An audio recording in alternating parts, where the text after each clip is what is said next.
नमस्कार, आप देख रहे हैं टीवी9 डिजिटल। मैं हूं आपके साथ प्रीति रघुनंदन। खाड़ी में तनाव चरम पर है। ईरान की धमकियां, हॉर्मुज़ स्ट्रेट पर खतरा और अब एक ऐसा फैसला जिसने पूरी दुनिया के तेल बाजार में भूचाल ला दिया है। संयुक्त अरब अमीरात यानी यूएई ने एक बड़ा कदम उठाते हुए ओपेक और ओपेक प्लस जैसे शक्तिशाली तेल समूहों से बाहर निकलने का ऐलान कर दिया है। जी हाँ, वही ओपेक जो दशकों से दुनिया के तेल की कीमतें तय करता रहा है। तो सवाल यह है कि क्या ओपेक अब टूटने की कगार पर है? क्या सऊदी अरब की ताकत को बड़ा झटका लगा है? और क्या ये फैसला अमेरिका और डोनाल्ड ट्रंप के लिए एक बड़ी जीत है? हम आपको इस पूरे घटनाक्रम की हर परत खोलकर बताएंगे, लेकिन सबसे पहले समझते हैं क्या है यूएई ने साफ तौर पर जो बात कही है उसके मायने। अब ओपेक और ओपेक प्लस दोनों समूहों का हिस्सा यूएई नहीं है। ऊर्जा मंत्री ने बयान दिया है ये फैसला पूरी तरह स्वतंत्र है, हम अपनी उत्पादन नीति खुद तय करेंगे। यानी अब यूएई किसी भी कोटा या सामूहिक निर्णय का हिस्सा नहीं होगा। ये वही यूएई है जो ओपेक के पुराने और प्रभावशाली सदस्यों में से एक था। लेकिन अचानक ये फैसला क्यों हुआ? इसके पीछे क्या बड़ी वजह रणनीति है? और इस फैसले को समझने के लिए आपको खाड़ी की राजनीति भी समझनी होगी। एक तरफ ईरान है जो लगातार हॉर्मुज़ स्ट्रेट को लेकर धमकी दे रहा है। यही वही रास्ता है जहां से दुनिया का लगभग 20% तेल गुजरता है। अगर यहां जरा भी संकट आ जाता है तो पूरी दुनिया में तेल की कीमतें उछाल मारेंगी। दूसरी तरफ जीसीसी यानी गल्फ कोऑपरेशन काउंसिल, जहां यूएई और कुछ दूसरे देशों के बीच मतभेद बढ़ते जा रहे हैं। सऊदी अरब और यूएई के बीच भी तेल उत्पादन को लेकर लंबे वक्त से टकराव चल रहा था। यूएई अपनी उत्पादन क्षमता बढ़ाना चाहता था, लेकिन ओपेक के कोटा नियम उसे रोक रहे थे। यानी अंदर ही अंदर ये दरार काफी पहले से मौजूद थी, अब वो खुलकर सामने आ गई है। अब सवाल है कि ओपेक आखिर क्या है? ओपेक यानी organisation of the petroleum exporting countries, इसकी स्थापना 1960 में हुई थी।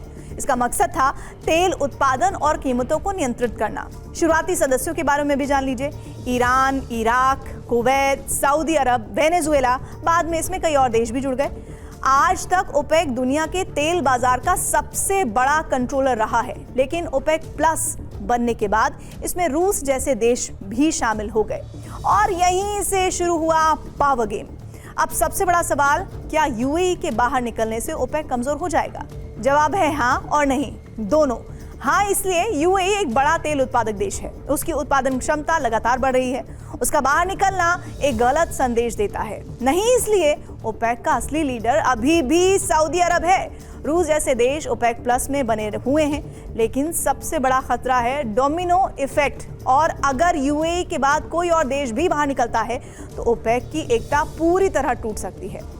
अब बात करते हैं उस जगह की जिसके कारण पूरी दुनिया परेशान है। स्ट्रेट ऑफ हॉर्मुज़, एक बेहद संकरा समुद्री रास्ता जो ईरान और ओमान के बीच स्थित है। दुनिया का बड़ा तेल का हिस्सा यहीं से गुजरता है, लेकिन ईरान की धमकियां, जहाजों पर हमले, सैन्य तनाव, इन सब ने इस रास्ते को बेहद जोखिम भरा बना दिया है। अगर ये रास्ता बंद होता है तो तेल की कीमतें आसमान छू सकती हैं, वैश्विक अर्थव्यवस्था हिल सकती है और ऐसे समय में यूएई का ओपेक छोड़ना आग में घी डालने जैसा है। अब आते हैं सबसे दिलचस्प सवाल पर, क्या ये अमेरिका और डोनाल्ड ट्रंप के लिए अच्छी खबर है? काफी हद तक हाँ। ट्रंप लंबे समय से ओपेक की आलोचना करते रहे हैं। उन्होंने ओपेक पर आरोप लगाया था कि यह संगठन तेल की कीमतें बढ़ाकर दुनिया को लूट रहा है। अगर ओपेक कमजोर होता है, तेल की कीमतें गिर सकती हैं, अमेरिका को फायदा हो सकता है, अमेरिकी शेल ऑयल इंडस्ट्री मजबूत हो सकती है। यानी यूएई का ये कदम ट्रंप की रणनीति के अनुकूल बैठता है।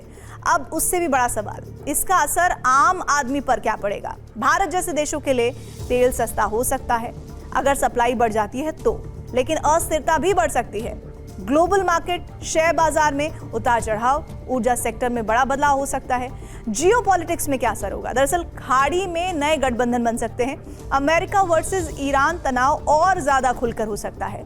तो कुल मिलाकर यूएई का ओपेक छोड़ना सिर्फ एक आर्थिक फैसला नहीं है, ये एक बड़ा जियोपॉलिटिकल संकेत है जो बताता है कि दुनिया का तेल बाजार अब बदलने वाला है। पुराने गठबंधन टूट सकते हैं और नई शक्तियां उभर कर सामने आ सकती है।